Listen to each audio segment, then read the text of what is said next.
Good morning students. आज हमारे पास है वर्कशीट नंबर 7 और फिर से वही चैप्टर हमारा बस की यात्रा, क्योंकि अभी हमें बस में आगे भी यात्रा करनी है। तो चलिए बिना टाइम बर्बाद किए बस की यात्रा करते हैं। इंजन सचमुच स्टार्ट हो गया, ऐसा जैसे सारी बस ही इंजन है और हम इंजन के भीतर बैठे हैं। कांच बहुत कम बचे हैं, जो बचे थे उनसे हमें बचना था। हम फौरन खिड़की से दूर सरक गए। इंजन चल रहा था, हमें लग रहा था कि हमारी सीट के नीचे इंजन है। बस सचमुच चल पड़ी और हमें लगा कि यह गांधी जी के असहयोग और सविनय अवज्ञा के वक्त के अवश्य जवान रही होगी। उसे ट्रेनिंग मिल चुकी थी। हर हिस्सा दूसरे से असहयोग कर रहा था। पूरी बस सविनय अवज्ञा आंदोलन के दौर से गुजर रही थी। सीट का बॉडी से असहयोग चल रहा था। कभी लगता सीट बॉडी को छोड़कर आगे निकल गई है, कभी लगता कि सीट को छोड़कर बॉडी आगे भाग रही है। 8-10 मील चलने पर सारे भेदभाव मिट गए। यह समझ में नहीं आता था कि हम सीट पर बैठे हैं या सीट हम पर बैठी है। तो बच्चों, इसमें क्या हुआ कि मतलब जब बस स्टार्ट हुई तो ज़ोर से झनझनाने लगी, हिलने डुलने लगी, मानो ऐसा लगता हो कि पूरी बस ना होकर वह इंजन हो और हम सब इंजन के ही अंदर बैठे हों। यहाँ पर बस की स्थिति बताई गई है कि बस में जो कांच थे वो बहुत ही कम बचे थे, मतलब टूटे फूटे थे, और जो टूटे फूटे बचे थे उनसे ये लोग बचना चाहते थे ताकि कोई कांच उनको लग ना जाए। तो उन्होंने क्या किया, फ़ौरन खिड़की से दूर सरक गए। और अब उन्होंने क्या किया, इस तरह से इंजन की आवाज़ आ रही थी मानो कि हमारी सीट के नीचे ही इंजन रखा हो। तो ज़ोर से झनझनाने की आवाज़ आ रही थी। बस चल पड़ी। अब उनको कैसा लगा, ऐसा लग रहा था जैसे गांधी जी के असहयोग और सविनय अवज्ञा आंदोलन के वक्त यह अवश्य जवान रही होगी। मतलब बस की जो उम्र है वो 1930 के करीब बताई जा रही है।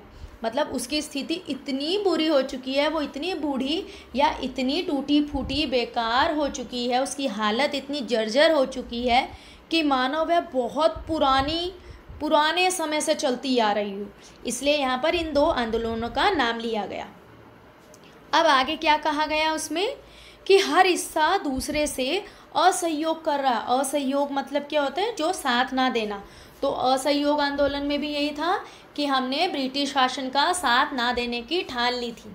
तो यहाँ पर भी क्या हुआ, हर हिस्सा असहयोग कर रहा, मतलब सीट भी इतनी टूटी फूटी है, उस पर जो लोहे की ग्रिल रखी होती है वो भी इतनी टूटी फूटी है कि मानो आपस में साथ ना दे रही हो, मतलब हिलती डुलती एक दूसरे से बिल्कुल अलग अलग हो रखी है।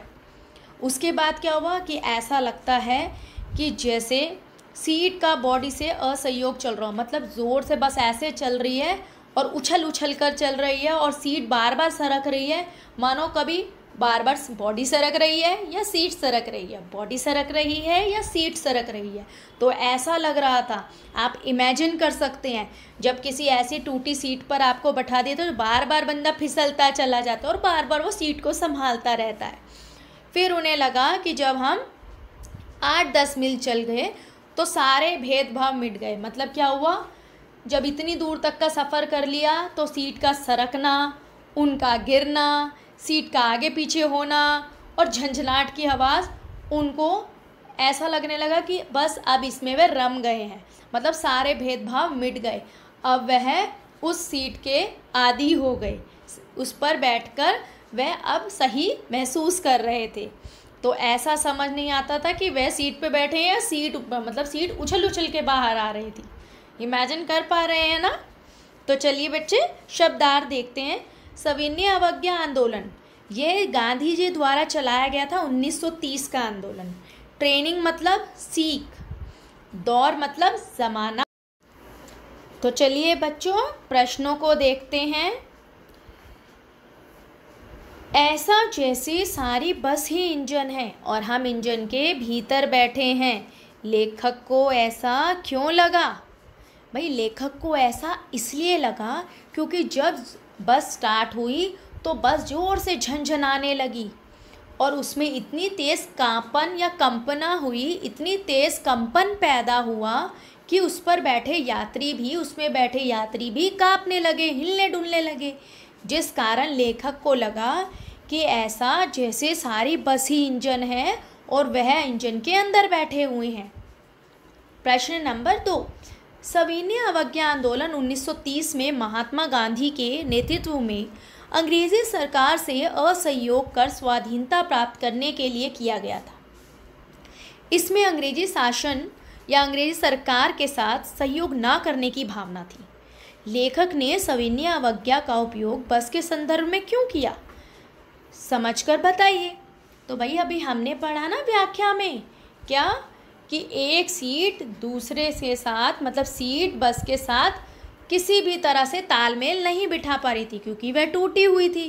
वह कभी इधर सरक रही थी, कभी उधर सरक रही थी। उस पर बैठे यात्री भी फिसल फिसल कर गिर रहे थे। तो इसलिए ऐसा कहा गया कि यह सविनय अवज्ञा आंदोलन की तरह है, जिसने बिल्कुल भी क्या कर लिया, सहयोग ना करने का सोच लिया है। मतलब सीट बार बार इधर से उधर फिसल रही थी और उस पर बैठे यात्री भी। प्रश्न 3, प्रस्तुत गद्यांश में बहुत से अंग्रेजी के शब्द हैं, कोई 4 अंग्रेजी के शब्द ढूंढकर लिखिए। भाई 4 शब्द हम कैसे लिख सकते हैं बेटा, देखिए इसमें अंग्रेजी के शब्द जैसे ऊपर वाली लाइन में देखिए, पहली लाइन में स्टार्ट, ठीक है, समझ आए, इंजन। फिर देखिए येलो लाइन में नीचे लिखा हुआ ट्रेनिंग, इस तरह से दिखाई दे रहा है आपको बॉडी। तो ऐसे हमने 4 शब्द ढूंढ लिए हैं। अगर आपको इससे ज़्यादा मिलते हैं तो आप वो भी लिख सकते हैं। नेक्स्ट क्वेश्चन, क्वेश्चन नंबर 4, गतिविधि। असहयोग आंदोलन व सविनय अवज्ञा आंदोलन के बारे में जानकारी एकत्रित करिए कि भाई ये कब चलाया गया था, किसके नेतृत्व में, क्यों और इसमें किन किन लोगों ने भाग लिया। इस गतिविधि में आप अपनी इतिहास की पुस्तक व अपने बड़ों की भी सहायता ले सकते हैं क्योंकि उनको भी पता होगा। आप अपनी इतिहास की पुस्तक में भी ये पढ़ेंगे। ठीक है बच्चों, तो ये थी हमारी वर्कशीट आज की। और अब इसमें देखिए आपने अब क्या करना है बेटा।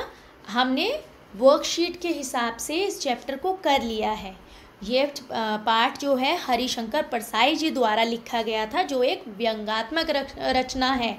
मतलब ये बस परिवहन जो हमारा है, सड़क परिवहन, उस पर व्यंग किया गया था कि पहले बसेस ऐसे चलती थी।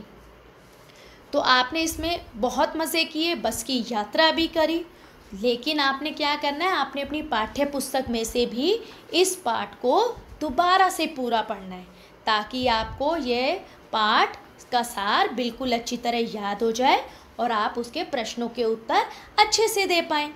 ठीक है बच्चों, तो आज की हमारी क्लास यहीं समाप्त होती है।